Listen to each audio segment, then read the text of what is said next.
On s'est posé une question après l'Odyssée. À quelle maison de Game of Thrones appartiendrait chaque personnage? Tu vas m'écouter très attentivement. Tu vas l'aimer, cette histoire, c'est garanti. Bagarre, duel, torture, vengeance, géant, monstre, poursuite, évasion, grand amour, miracle. Christopher Nolan vient de sortir l'un des films majeurs de l'année. Son épopée en IMAX, adaptée de l'Odyssée de Homère, nous donne envie de parler de ces personnages bien après le visionnage. Et si vous êtes comme nous, des passionnés ayant passé un temps déraisonnable aussi bien dans la Grèce antique qu'à Westeros, vous aurez sans doute remarqué quelque chose.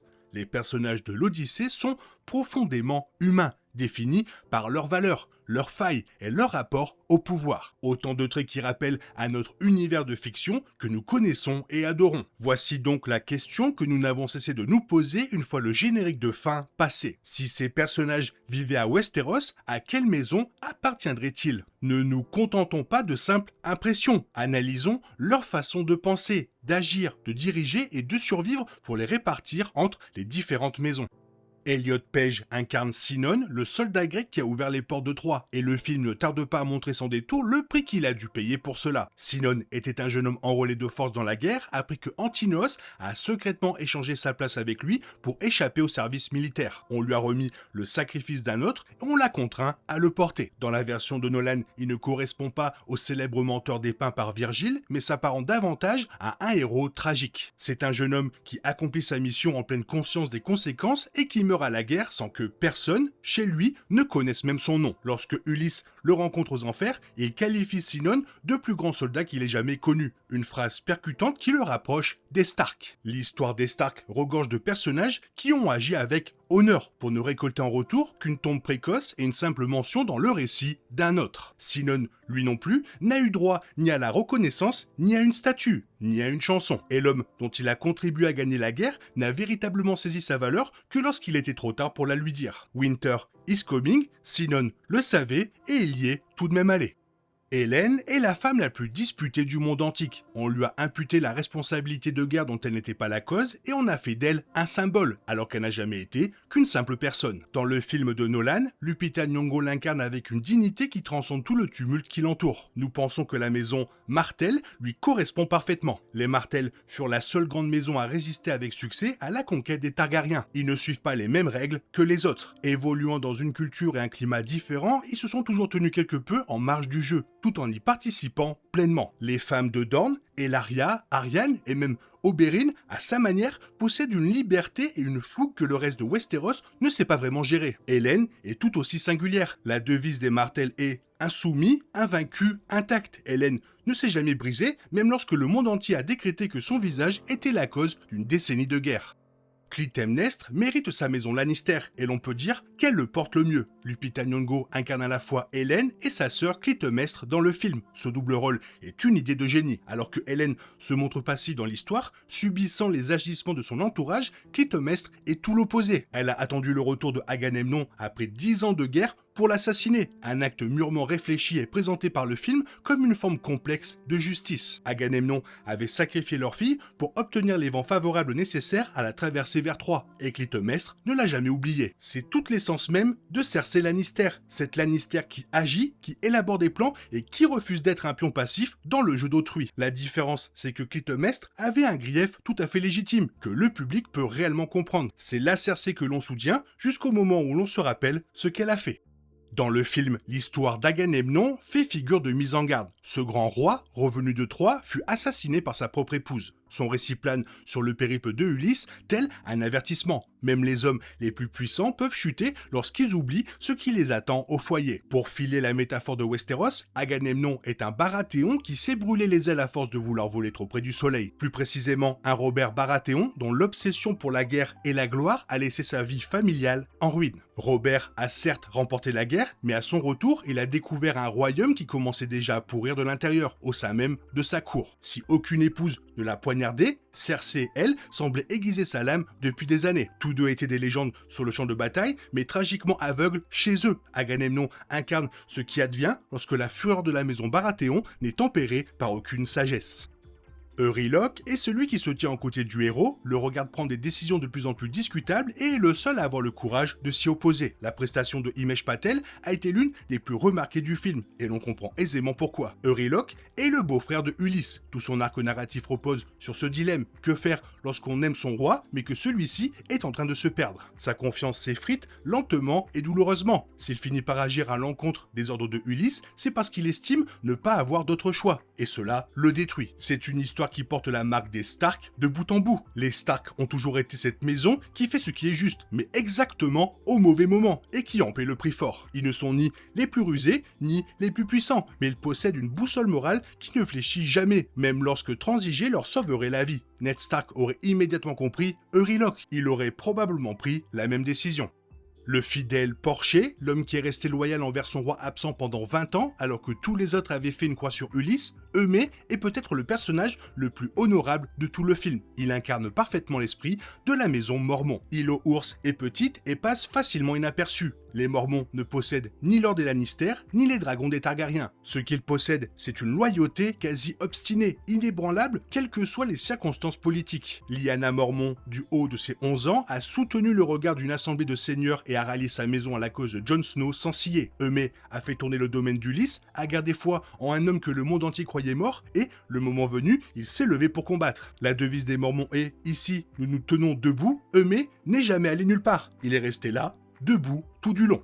Le Ménélas incarné par Jon Bernthal est exactement ce que l'on peut attendre de cet acteur. Allié le plus proche de Ulysse, c'est un homme qui se définit par sa présence physique et sa loyauté. Il se bat parce que c'est ce qu'il connaît et ce qu'il aime. Un Baratheon jusqu'au bout des ongles. Les Baratheons n'ont jamais été la maison la plus douée pour la politique. Ils étaient avant tout de redoutables combattants. Robert Baratheon était un guerrier légendaire qui fit un roi très médiocre. Sa puissance reposait sur sa stature physique et la force brute de sa personnalité. Ménélas dégage cette même énergie. Son approche impulsive, privilégiant l'action physique au sentiment, est typique des Baratheons. Notre est la fureur. Ménélas se ferait sans hésiter tatouer ses devises sur l'avant-bras. Calypso retient Ulysse grâce au confort et à la promesse d'immortalité. Elle le garde sur son île pendant des années et le film suggère qu'il y reste en partie parce qu'il ne s'estime pas digne de rentrer chez lui. C'est là un coup typique des Tyrell. La maison Tyrell est la plus riche de Westeros. Ses membres maîtrisent l'art du soft power et leur arme de prédilection est l'abondance. Au jardin séduit, Margaery Tyrell a gravi les échelons vers le trône de fer grâce à sa grâce, sa générosité et sa capacité à faire en sorte que ceux qui l'entouraient se sentent aimés. Calypso procède un peu de la même manière. Plus haut, plus fort, telle est la devise des Tyrell, et le pouvoir de Calypso sur Ulysse grandit précisément de cette façon discrète, presque imperceptible.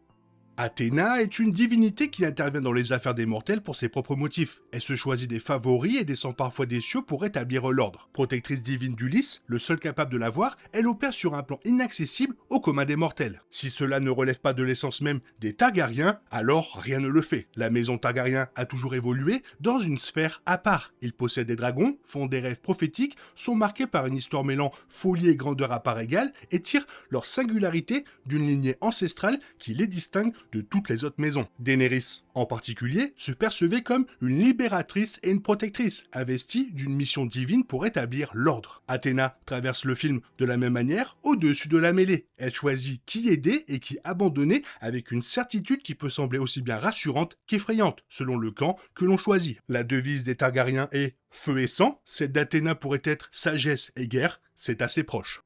En parlant des Targaryens, Circé appartient au même arbre généalogique, mais à une branche bien plus sombre. Si Athéna incarne Daenerys, Circé se rapproche davantage du roi fou. Dans le film de Nolan, Samantha Morton en fait la figure la plus terrifiante du long métrage, grâce à une cruauté quasi clinique. Les Targaryens ont toujours porté cela en eux. Le gène mêlant feu de dragon et folie n'est jamais bien loin. Circé est l'élément imprévisible et magique, un être absolument unique qui obéit à des règles que nul autre ne comprend. Elle serait parfaitement à sa place dans l'ancienne Valyria, à l'époque où les Targaryens inspiraient une crainte immense.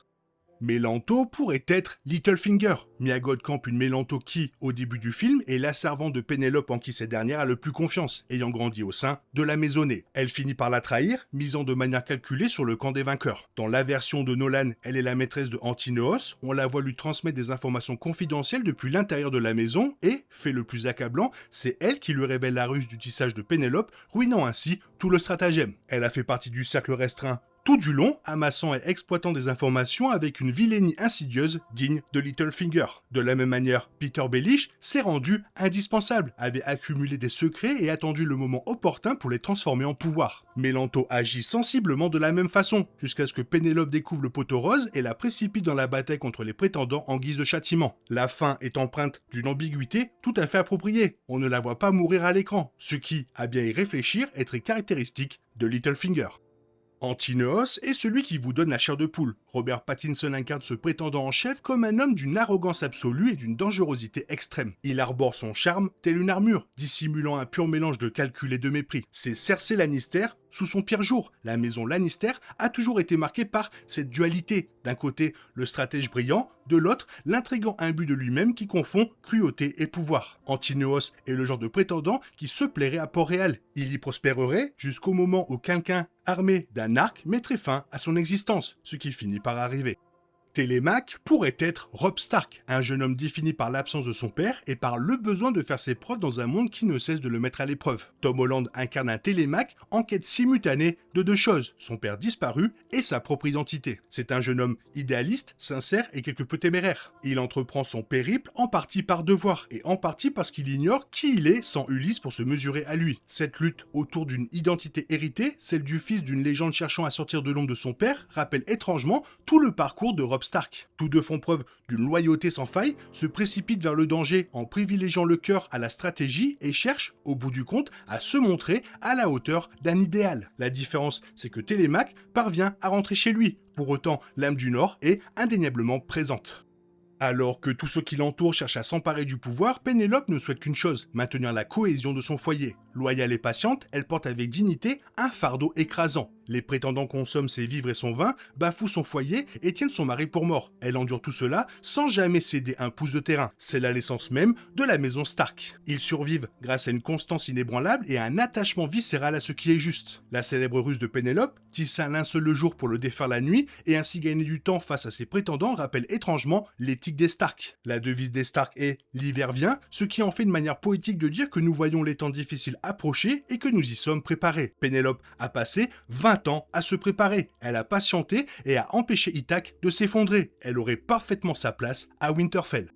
Cela vous a peut-être pris au dépourvu. Certes, Ulysse est bien le héros, mais le film de Nolan insiste lourdement sur sa facette de héros rusé. Il s'affranchit des règles de l'honneur quand cela l'arrange, tout en prônant cet honneur auprès des autres. Cela vous rappelle-t-il quelque chose? À son apogée, la maison Lannister est la plus fine stratège politique de Westeros. Elle excelle dans l'art de l'intrigue et de la manipulation, gardant toujours plusieurs coups d'avance. Ulysse procède de la même manière. Brillant, charismatique, un brin moralisateur et parfois monstrueux, ce dont il a pleinement conscience, il incarne parfaitement cet état d'esprit. Le film suggère même une hypothèse troublante. Ulysse aurait pu retarder son retour, s'estimant indigne après les actes qu'il a commis à Troie. Tout à fait Tyrion, tout à fait Jaime, tout à fait Lannister. Si la devise « Je rugis » peut sembler peu en phase avec la subtilité de Ulysse, n'oublions pas la véritable maxime des Lannister. Un Lannister paie toujours ses dettes. Or, Ulysse honore toutes ses dettes, quitte à le faire dans le sang.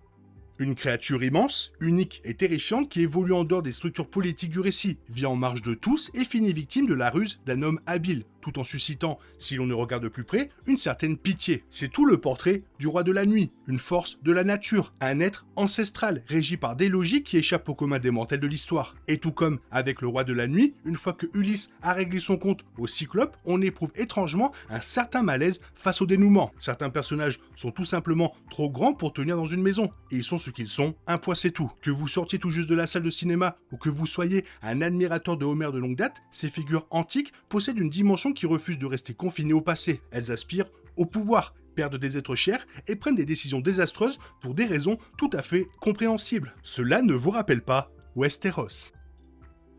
Tous ces personnages pourraient être des acteurs incroyables à Westeros. Toi, qu'est-ce que tu en penses? N'hésite pas à me le faire savoir dans la zone commentaire et comme d'habitude, bisous bisous, bye bye. T'es toujours là, toi? C'est fini. Rentre chez toi. Allez, dehors. Dai, dai, dai.